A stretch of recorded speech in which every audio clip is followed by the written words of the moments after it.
Hello and welcome. This is one of the reasons that I've not been making videos recently, because as you can see I've been rather busy. This is my latest toy and as you can see it's something that is extremely shiny, and there's a reason for that. It's because I've been spending a lot of time cleaning it, but less of that. It's a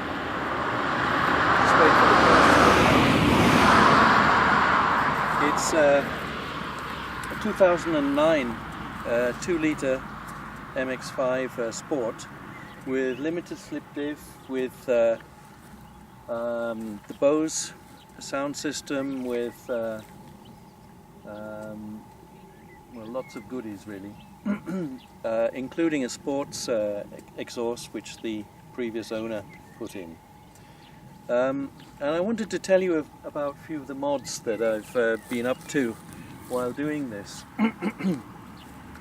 The first thing I did was a K&N air filter. It's one of the first things that people often do. Sit down. A K&N air filter. And then I decided I would like to have some LED lights. So I went to the Swiss company Car Lights and got a whole complete kit for the MX-5. And I changed them roughly in this order now. Boot or trunk, that's a soffit style. Interior dome light. First they sent the wrong size, but I replaced it. Number plates at the rear, white of course. Fog, red at the rear of course. Reverse in white. Then two little parking lights which go in the headlight.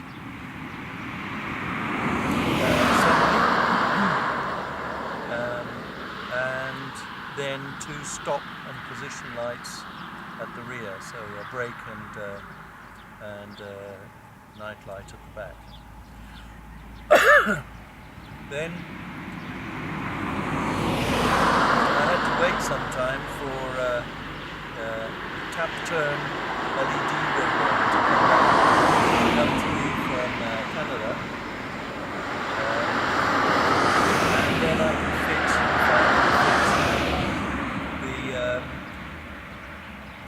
the blinkers front and rear, which are amber. Then the next thing I fitted were these Delrin door bushes.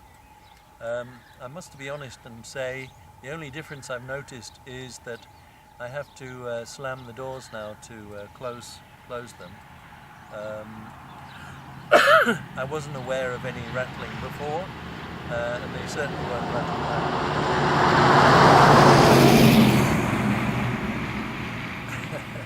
This is supposed to be a quiet spot. We've had about half the traffic in Switzerland in the last 5 seconds. Okay, and the next thing, I was never very happy with the day driving lights, the DRLs, day running lights, because there weren't any basically, and the previous owner told me it's no problem, you just drive on the fog lights, but it's actually illegal. And I think there's something like $100 fine if they catch you, so I didn't like that. So from IL Motorsport in Germany, I got some combined DRLs with fog lights, and that was a pretty tricky fit. I'll show you those later.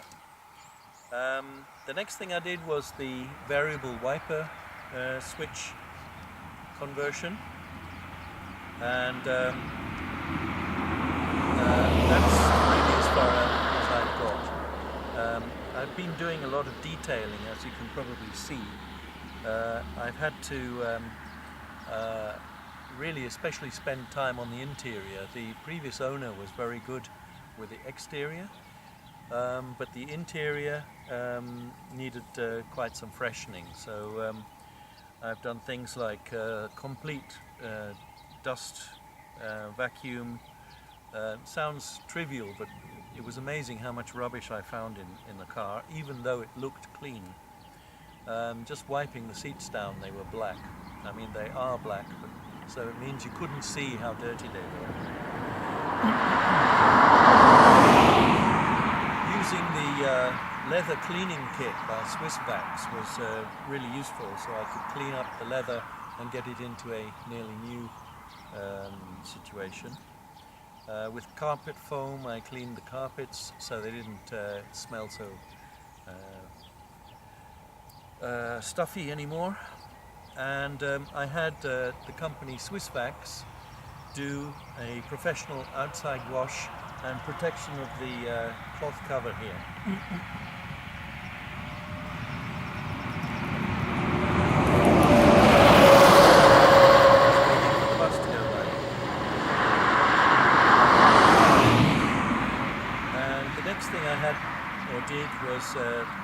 Windscreen sealing, of course, with Rain-X, and an engine bay detailing, and I'll show you that in a minute as well. And so what's coming up? The next thing I want to do, in fact it's all ordered, it just hasn't arrived yet, is the professional installation of a Pioneer Navisiever. So irritating thing about having an aftermarket Navi in this thing is that it's quite a loud car, and I just can't, at any speed, especially with the top down, I just can't hear what the Navi is saying. And I always rely more on the spoken instructions than being able to follow the map on which is being displayed. So a Navisiever, which will allow a 2-DIN unit, which will allow the navigation instructions to come over the loudspeakers, is a must.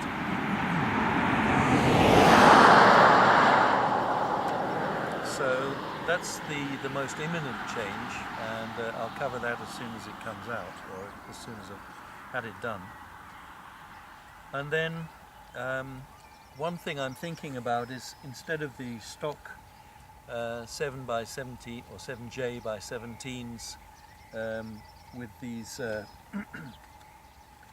standard tires on here, I might go for 8J by 18.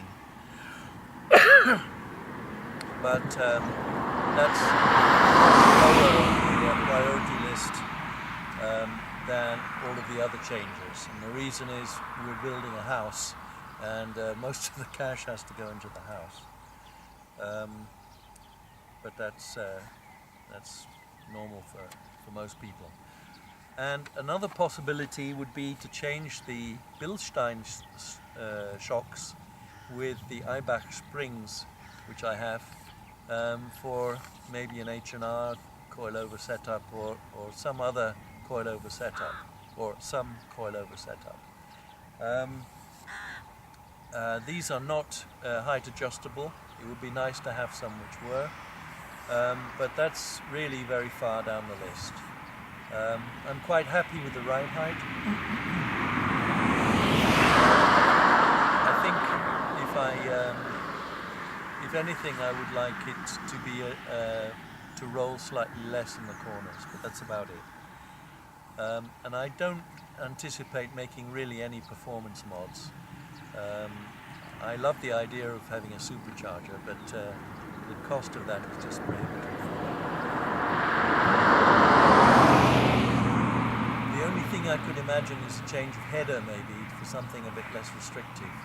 But that only makes sense if you take it up really in the high rev range, and if you do that in Switzerland, it means you're in more or less illegal speeds. So the motivation is not there to do that either. So I think that's more or less the intro to the changes. I hope you could hear me here. It's not ideal because I'm so far from the microphone, and I wanted to do this really quick without having to do a whole complex setup. So I'll review it and maybe do a voiceover if you can't hear me. Okay, well, I think that's about it. I will cover. Oh, I've got to do show you what's under the hood. Should be pretty clean because I did the engine detailing. And the other point that I mentioned is the fogs, the daily running lights and the fogs, which are now combined and look pretty neat. They're LEDs from IL Motorsport in Germany. Okay, so let's have a look under the hood.